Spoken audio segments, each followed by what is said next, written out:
পালাবো না। কোথায় পালাবো? পালাবো না, প্রয়োজনে ফখরুল সাহেবের বাসায় গিয়ে উঠবো। কি জায়গা দেবেন? না হলে ঠাকুর গায়ের বাড়ি আছে, ওই বাড়িতে গিয়ে উঠবো। ঠিক আছে? এবার এক দফা শেখ হাসিনাকে কবরস্থানে পাঠাতে হবে। একটা শব্দও বলবো না জমা দেওয়ার।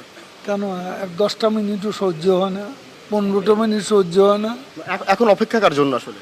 হ্যাঁ, এখন অপেক্ষা কার জন্য? আপনার তুমি এখানে এসে আবার কি পুরনো খেলা শুরু করছো? তুমি কি কোনোদিনও ভালো হবে না? তুমি কোনোদিনও ভালো হবে না। 28 থেকে 4 তারিখ কতদিন হলো?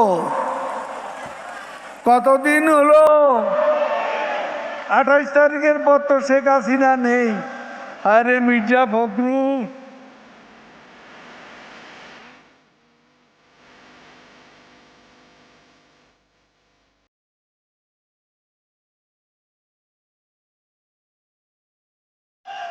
কেউ কেউ টেনে ধরে হরতাল ঘোষণার জন্য।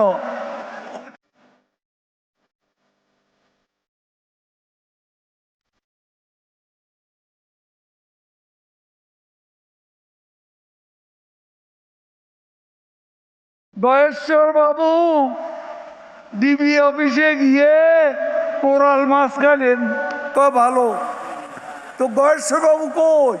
আর 27 নয়, আর 10 দফা নয়, এবার এক দফা শেখ হাসিনাকে কবরস্থানে পাঠাতে হবে। এই এক দফা। এটা কি আপনারা শুনেছিলেন? আজ তাই বলতে চাই, ফখরুলের মনেও সেই কথা। শেখ হাসিনা ভাগ্যবতী, হ্যাঁ, আল্লাহর ইমানদার বান্দা, এবং সেজন্যই বাংলাদেশ ও 10 নম্বর মহাবিপদ সংকেতের মধ্যে তেমন ক্ষয়ক্ষতি সম্মুখীন হয়।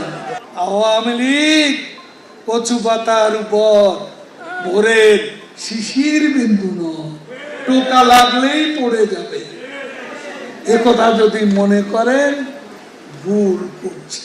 বিবাহ স্বপ্ন, এই প্রশ্নের অনেক জবাব দিয়েছি, তুমি জবাব দাও।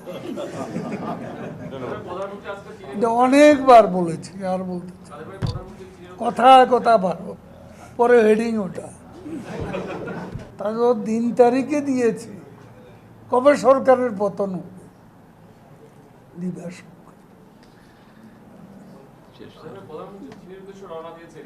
দিবা স্বপ্ন। স্মার্ট বাংলা